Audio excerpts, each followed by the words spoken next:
Welcome to another Early Years Learning Hub podcast. My name is Jackie Ward, and I'm the founder and managing director of the Early Years Learning Hub. This episode is one of our Unpacking Theory and Research series, where I invite academics, researchers, and experts to tell us what the theory, research, or contemporary understandings mean for our day-to-day practice and our work as teachers, educators, and leaders. This episode is about play-based learning in primary schools, how complex it is to implement, and how it is impacted by teacher perceptions. Today, I am joined by Katie Mewison, lecturer in initial teacher education, early childhood primary in the Faculty of Education at the University of Canberra. Katie, would you like to tell our listeners a little bit about yourself and your professional journey? Thanks, Jackie. So I am Katie Mewison. I am an early childhood teacher myself. I've been teaching for almost 20 years now, and I've worked extensively from preschool classrooms all the way up to year two. Throughout that kind of journey, I was really curious myself about the use of play as pedagogy, from seeing firsthand how children were engaging and the benefits they were kind of achieving through play and playful kind of pedagogies. I am also the mum to three beautiful girls.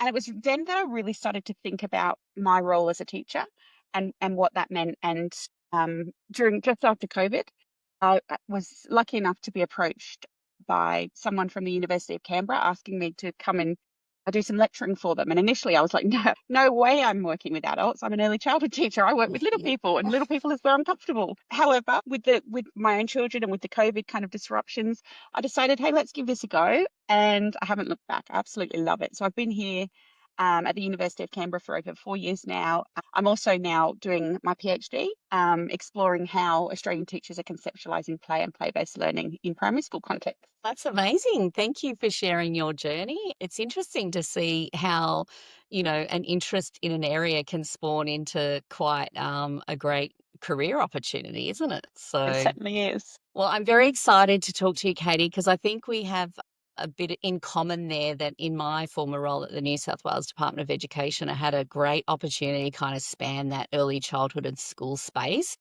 Definitely recognise that disconnect between the two spaces. We've got lots of different approaches in pedagogy, in our focus in the early childhood space. It's more about skills, disposition, knowledge, all that kind of stuff. And in the school space, it's very content focused. But interestingly enough, what I did realise is, I thought as an early childhood teacher, it was a bit more sort of us and them, whereas I realised that schools are probably a lot more interested in what we do in that early childhood space and to learn from it, particularly around, implementing a play-based pedagogy. So can you tell us a little bit about, I often call play-based learning a age and stage appropriate pedagogy, because I don't Mhm. want to say that it's only developmentally appropriate, because it could relate to your stage and all that sort of stuff. So that's the term that I use. But why are you so interested in play as a pedagogical tool for learning in primary schools? Where did that sort of interest come from? I think I would say I'm a playful person myself. I like to play. I think play is important throughout all kind of life stages. And what I noticed both in my own practice, but also through my children, was that, like I said, once they transition into the primary school, play seems to just disappear. But we know that with children, that does, like, they still love to play. So that's something that I kind of contested. I found a bit of a challenge, I suppose, as a parent. But also when I went back from teaching in preschool up into the primary years, I found that children were less able to sit still. I found that they were wanting to move, they were wanting to engage, they were curious, they had lots of wonders about the world that they wanted to explore. And we're expecting these little people to sit in desks and sit still. It just didn't seem right. We know that there's a bit of a disconnect with the curriculum as well. I think we know that the early years learning framework positions play as being really central to kind of to that age group. The early years learning framework specifies that it's catering from 0 to 5 years, but we know that the span of early childhood goes up to 8 years of age. So I find that an interesting one as well. When we're looking in the primary school setting, the Australian curriculum, which is the guiding kind of curriculum framework, as we know, doesn't mention play. It barely mentions it in the kind of language learning areas. But other than that, there's no mention of play. So again, I find that quite interesting. But I do think it comes back to that missed opportunity for children. We know that children at 5, 6, 7, 8 years old are still really curious. And I think providing them opportunities to play and we know that learning occurs through play. I think it's a really kind of undervalued, I guess, tool for the classroom. Yeah, it's interesting that you said there that you're a playful person, Katie, because I'd never associated that with my love of play-based learning as a great pedagogy. I am a playful person too, so I wonder whether or not that's, like you can really see the learning potential, I guess, if that's your natural kind of disposition as well. I think But so. yeah, and I definitely agree with that's why I call it age and stage appropriate. If we think about children in that early childhood phase of development, they are concrete thinkers. They do need to Hmm. manipulate materials and resources, which is what they do all the time through play, isn't it? And it's a Exactly right. trained eye that can see that learning that's happening through play, and an even more sophisticated eye that can see how to progress the learning, I guess. So awesome. So I am interested to unpack terms because I've been a conversation we had around, play-based learning is something that you're not a fan of. So in your research, you propose teacher perception matters, and how would you define play and play-based learning? Yeah, so I love this question. I think there are certainly complexities around defining the word play. There is no kind of universally agreed upon definition of play. And that's, I think, part of the challenge. I think people tend to play with the word play and aren't sure how to use it. So we know, depending on the different stakeholders that we're talking to, they'll define it differently. We know that, like I said, throughout different stages of life, play looks different. It's a really, the context that you're in depends on what play might look like as well. So I think it is really hard to define. However, in my research, I define play as being generally kind of freely chosen. So something that the children choose to do themselves, intrinsically motivated. So motivated from within, process orientated. So it's not necessarily about the product at the end, it's the kind of journey along the way, and kind of opportunistic. And I personally think there is a big difference between the words play and play-based learning. And I think that distinction is kind of missed by teachers sometimes. Yeah, I think I couldn't agree more. I think if you understand the complexity of play, then that's foundational to understanding how you can, as I said, recognize and facilitate learning through play. Because if you don't understand those factors, then like in my role, I've seen work with some schools who've, told me they're doing play-based learning at their school. And I'm like, "Oh, I'm so excited to see this." But really it was, like a very large box construction project or, very structured kind of learning centers where children, were creating something that was very teacher directed and not what I would call play at all, So And that's interesting. so the research that we're talking about today is kind of one part of a suite of studies that I'm doing. So this is only the article that we're having the conversation about is just part of it. So there's a lot more data that's coming out about how teachers are using it and whether they're implementing what the definition of play in the educational context. I think the challenge though is around the word play-based learning. So we know that I use the word play in that very loosely. I think play-based learning is known to be kind of a pedagogical tool. There's outcomes attached. It's very much adult driven and adult led. Yes, we talk about agency, and so I've seen some beautiful examples of this. And I'm not saying that play-based learning isn't a positive thing. I struggle personally with the terminology about it. I think the level of structure and guidance or kind of adult involvement changes whether it's play or what we're calling it. So the terminology I like to use, and I'm happy to use play-based learning today because that's what we discussed. I prefer playful pedagogies as a terminology because I think, yeah, if we're looking at play in its truest form in an educational context, I'd question whether it can be freely chosen. If we're providing the resources, we're providing, I guess, the confines of the space. We're putting kind of some restrictions on it as well. Whether it's intrinsically motivated or again, in an educational context, is it coming from within the child or is it that adult agenda there? That's really interesting. And I wonder if that's one of the reasons why people struggle to be able to articulate it and to be able to engage in it is because we're not really understanding it as, it's conflicting, I guess, conflicting ideologies within it. Because I often think about that, there's definitely room in your early childhood setting and your early school years setting for some very instructional kind of teaching or Absolutely. explicit teaching where you will be sort of, showing and guiding, but we still might call that play-based learning and that's happening through that way, but it's not quite, you know what I mean? Like there's a lot of things I think that we lump into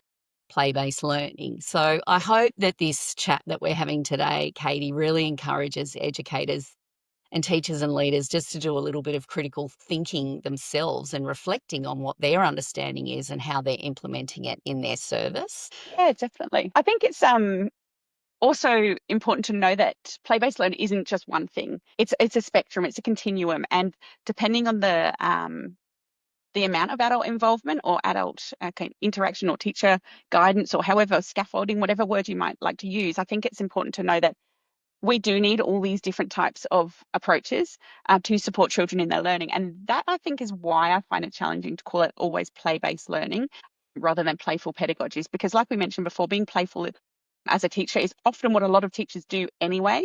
But is that specific to, obviously it helps with engagement and motivation, but is it specific to the learning outcomes? It's questionable. That's really interesting. And it's funny on this topic too. I think I've probably got it down there to talk about later, but with the new updated early years frame early years learning framework and my time our place, they've combined the two play-based learning and intentionality. And I was kind of like, I was a bit reticent at first because I thought, well, intentional teaching is they're two topics that people struggle with, and now we're kind of smushing them together. Does that make them both more confusing? But I do think it does allow for, and the mention in the framework around that intentionality is not just owned by the teacher in that new guidance. It's about, that children can be intentional as well, which I hope that helps people free up the notion that it doesn't always have to be so teacher directed. As you say, it can be a spectrum. Sometimes it will be, and sometimes it can be very agentic for the child to be directing the play and being intentional about what they want to be doing in the play as well. Yeah, I think you've hit the nail on the head. I actually don't think it's a negative thing that they've been brought together, hoping that it brings some awareness to the terminologies. Like I said, though, I would prefer the terminology in the EYLF to be playful pedagogy Yeah. rather than play-based learning. Awesome. Well, I'm going to move on to, and I know that you've mentioned that you've got lots of other papers and lots of other research, but I was interested that you mentioned in the paper that I looked into, which I'll put the links to the papers in the show notes in case anyone wants to do some further reading. Framework for quality learning through play. So, what is this framework, and how did it sort of come about, or how did you come across it with your research? Yeah, definitely. So obviously, when you're doing research, you do a lot of kind of exploring and a lot of reading about all the different literature on your topic. So I've read quite extensively on this topic. I think I particularly like this framework because it helps to bridge the gap between the early childhood settings and kind of the school settings. It kind of acknowledges that there's some really great things we're doing in early childhood, and it's something I agree with as well. But we know that play isn't being used as much in primary schools, and that's what the research is telling us. So it kind of aims to kind of bridge that gap. It provides a bit of a common language around the kind of play and learning dichotomy. Some people say, and this has come up in my research as well, that they're very kind of distinctly separate constructs, whereas others see them kind of more intertwined. So it kind of provides a common language around that as That's well. interesting. And one of the things that I've noticed with working with my school colleagues, whether they're primary or secondary, is that they do love a framework or a reference to something like that. So it is good, I guess, to have something to sort of, like again in New South Wales, very, keen on evidence based practice, so this is, some This is some of evidence, the I guess, evidence. Yeah, to hang absolutely. your exploration of practice on. So I'm interested to hear a little bit about your research and what your key findings were. What are some of the misconceptions around play that you found, and can you share some shining examples of where people were doing a great job at their playful pedagogies? Yeah, sure. I didn't have to capture in this research, I didn't have to capture examples. It was more they just told me kind of almost like listed what they did. So I don't have, I guess, the narrative for this stage of the data. But what we did note is that teachers were overwhelmingly kind of recognizing the developmental benefits across all developmental domains. So they were saying so we surveyed 238 participants Australia wide, and the teachers were saying that well, 77% said that play has benefits for social development, which is a given. I think we all know this. 69% said emotional regulation. They saw the value there. 69 again were for linguistic skills. So they saw improvements in children's language when play was kind of on offer. 60% said about physical development. So your fine and gross motor skills were being developed through play. So the teachers overwhelmingly kind of recognize these benefits of play. But interestingly, there was a bit more hesitation around when we said, does it have academic benefits? So only 52% of participants kind of agreed that actually, yeah, it can have academic benefits, which I found kind of quite interesting. So I guess from this data, what we've been able to determine is that play is good for the soft skills. That's what kind of teachers are saying, yet less for the academic benefits. But that kind of contradicts what the literature is telling us and all the other studies that have been done out there about the kind of benefits. So we know is really beneficial across all developmental domains. 97% of participants strongly valued play as a kind of a part of a student's day. However, less teachers said they actually provided time for it. So they were saying, yes, it's really important, really valuable, and that children need daily opportunities to play, but we're not going to give it to them. So that was one that I found really interesting. Yeah, that kind of value in implementing. And so that's what my next phase of my study has kind of shed some, or is shedding some light on at the moment as I'm analyzing the data. Some other kind of interesting findings were that teachers felt the need to structure play, which again, I think it comes back to the understanding of the terminologies. So there was 40% of the teachers saying that play needs to be structured, but they're also saying you need to supervise but not interfere. So how are you structuring if you're not interfering? So I think there's some kind of confusion around the wording there. 24% said they needed to structure play and believed that they should be actively engaged in play. So I think there's a bit of a kind of misconception around a teacher's role in play. And I think that's what I'm hoping to kind of shed some light on through my research. Yeah, and only about 9% said they had really mixed reviews on their kind of role in it. Some other kind of misconceptions that came up. 61% saw play as a necessary break from learning, which is again is that dichotomy of play and learning, isn't it? And so they had some quantitative data, so kind of the numerical data, but they also had the opportunity to write like a written response to some of the questions. And one of them that I find, well, there's quite a few that I found interesting, but one of them was that play should only belong in early childhood. Primary school is for learning. So that's a direct quote from a teacher, which again is quite interesting. And there were a few along that kind of vein.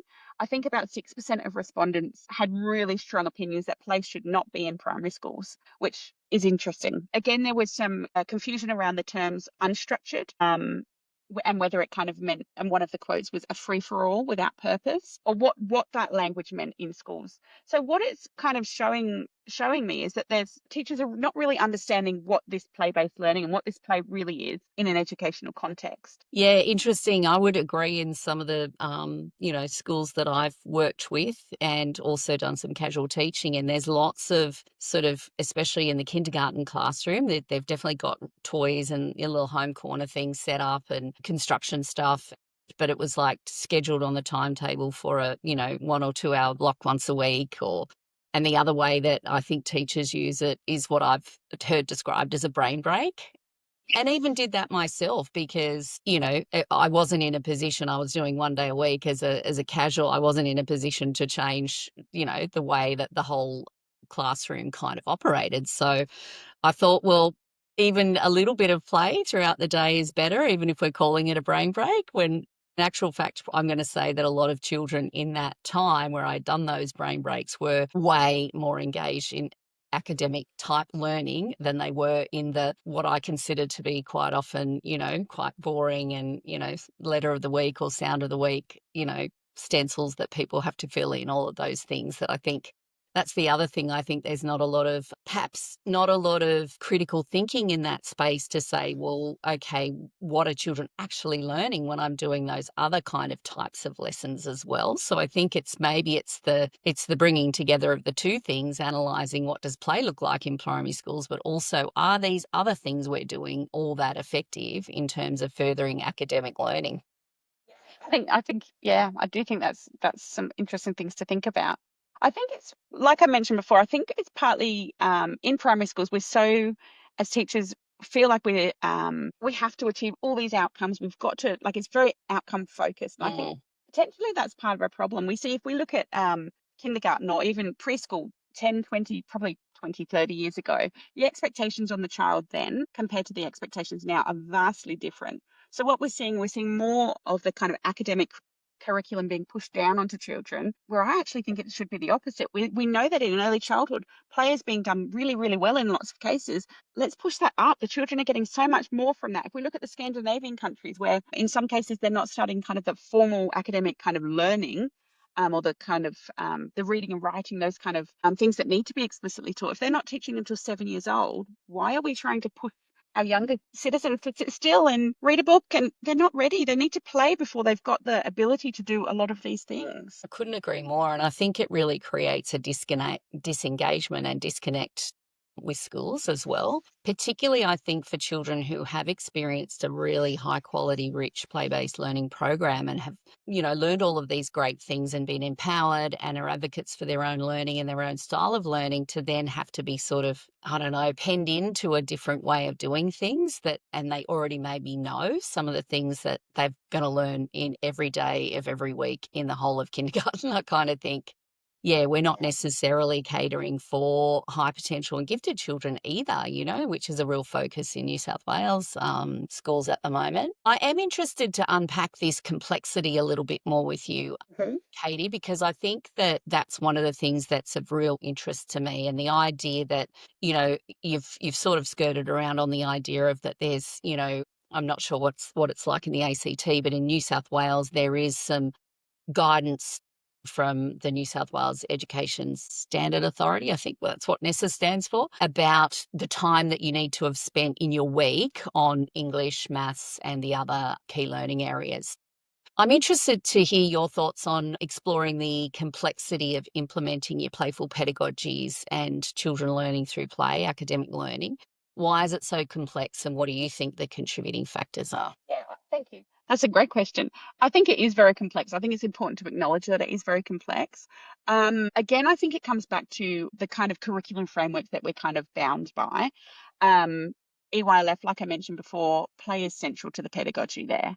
I think the Australian curriculum kind of leaves the pedagogical decision making up to the school. So there are Mm. some schools doing some amazing things in the primary context, or even into the secondary context, that are using playful pedagogies and embedding the kind of learning content really, really well.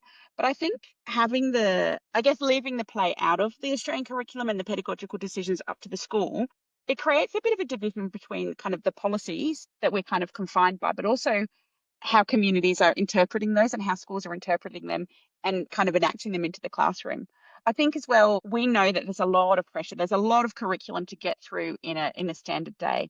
And so I've been interviewing teachers for my second phase of my study, and they're just saying there's no time for this.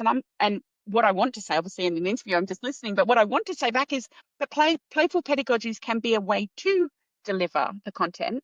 It doesn't have to be a separate add-on. I'm Mm. not saying it needs to be an add-on. To me, it's just good practice.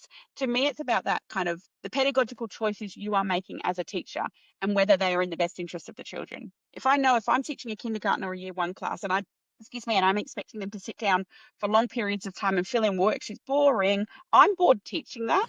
So I can't imagine how these little people are feeling to be engaged with that. Let's take them back outside.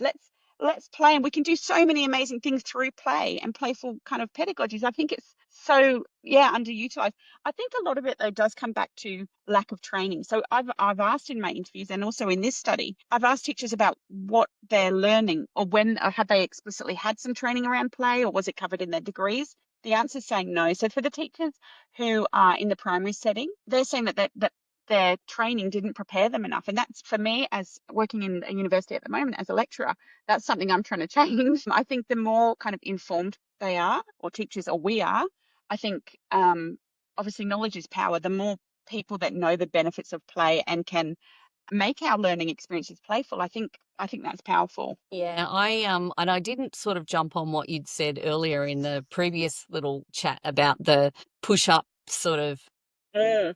pedagogy, because I would 100% agree with you. I think there is a real gap in pedagogical guidance for that, primary and secondary. The content that pre-service teachers learning is very much about the content. So the maths content, the English Mhm. concept, phonemic awareness, all that kind of stuff that's what you need to learn when you're at university, and very little on the pedagogy, maybe a little bit around classroom management and things like that.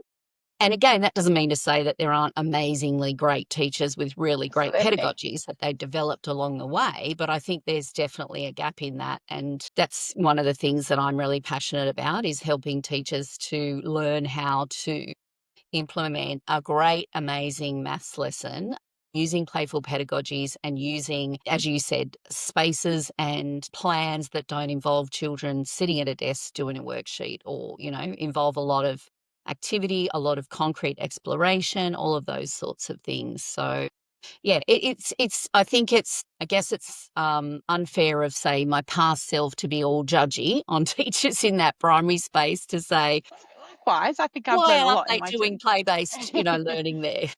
I think it's a really important thing to acknowledge that as professionals, as teachers, we're on a journey ourselves. If I look back the start of my career 20 years ago, what I was doing in practice now, oh my goodness. I think at the time I thought I was doing the best with what I had. And that's why I think Yeah, it's important to come back to the knowledge. I think it's also really important to being open to the people that we're working with. And I know some teachers do this beautifully. And many teachers do this beautifully.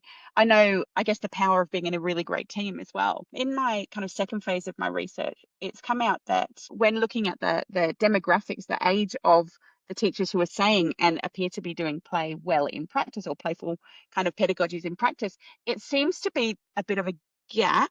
Probably teachers who've got 15, 20 or more years of experience seem to be the biggest advocates from the initial kind of findings of the data, which yeah. really interests me. And a lot of people are saying oh, I learned this because I had a great mentor and I had all these opportunities when I was a beginning teacher, and I've now taken this on, and this is how I'm kind of implementing these strategies in my practice.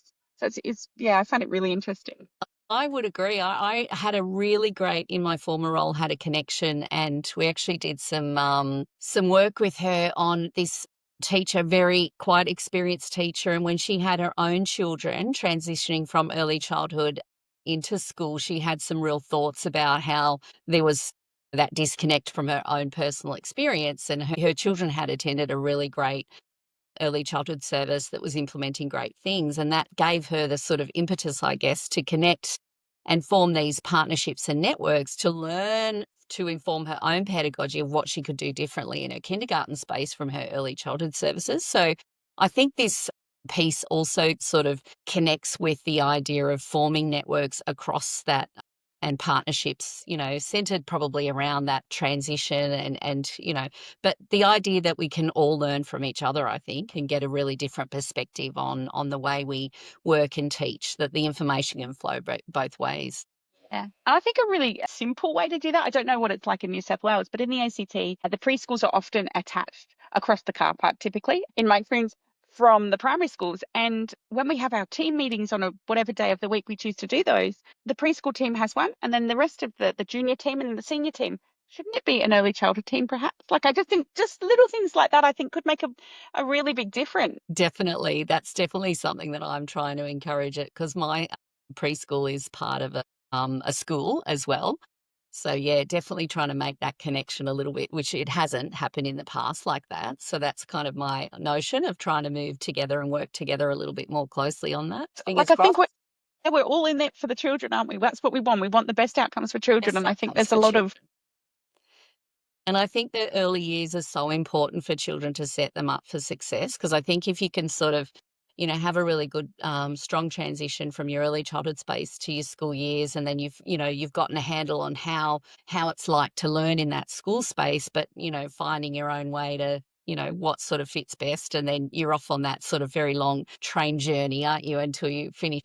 So it's great if you start off well, well equipped with all the tools. Which kind of brings me to our last finding a way forward. What would you advise are some of the things that we could do moving forward? We've already talked about a few: networking, learning from mentors. And so if someone's in that school space and they're interested to do a little bit more, what would be some of your sort of suggestions? Yeah, that's a great question. I think it's really important that we all know that education is power. I think the more knowledgeable and the more skills you have, the better able you are to kind of implement that. So I do think it's important that we are starting to explicitly teach playful pedagogies in pre-service teacher education. I think also like I mentioned before, learning from our colleagues. So you'll be able to look around your kind of school or your setting and work and see who's doing some amazing things. And there are so many teachers doing amazing things out there. I think it's learning from our colleagues and being open to the changes. I think another thing is being aware of what the research is telling us. So, like I mentioned before, the Parker and colleagues learning through play framework. There's also the Parl and Daniels continuum of play-based learning. There's some really good literature out there. So if it's something you're interested in, read up about it, because I think what you'll probably find is, oh yeah, I'm actually doing that anyway, but it'll just be a critical lens to kind of think about your own practice. And if there's something that you're not quite doing, that's always a good place to start. Well, that's awesome. And we do have a whole catalogue on play-based learning as well in the Early Years Learning Hub. So I'll put the links to some of those courses. One of them I've kind of understanding play-based learning, sort of unpacking concepts, and I've definitely referenced the Paul and Daniel's work and things like that. And some of the other ones are a little bit more practical. So how do you do it? Like, how would you do some of that, foster some of that academic learning through playful experiences and setups and pedagogies? So I'll pop the links in there. But yeah, this has been an amazing chat. I've really loved having a talk about this area that I'm super, super passionate about. So thank you so much, Katie, for your time. I should say, is there anything else that you wanted to add? Because I kind of said all those questions. Is there anything you've got to add? Other thing I think I would like to say is I think often as a teacher, I remember like back when I was in the classroom thinking, I've gone to this PD or I've heard this and I don't know how to get started. So I would suggest like micro advocacies. If you're a worksheet loving person, go that. But I would suggest maybe reduce the amount of worksheets you do. Try to change little things in your practice. It's a gradual journey. It doesn't need to be all of a sudden overthrow your whole your whole day and your whole way of planning, your way of thinking, because you want it to be sustainable. So if you can start to make those changes, even start to own that you are doing play in your classroom or having playful pedagogical approaches, even using the terminology around that. I've spoken to so many teachers who are saying, well, I can't call it play. My leadership team wouldn't like it. Well, why not? If you're going to be an advocate for play, you need to be able to say, this is play and this is important. This is really, really important for children and for people throughout their lifespan. So I think owning that you're using the word play, I think would make me very happy if I was to hear that more.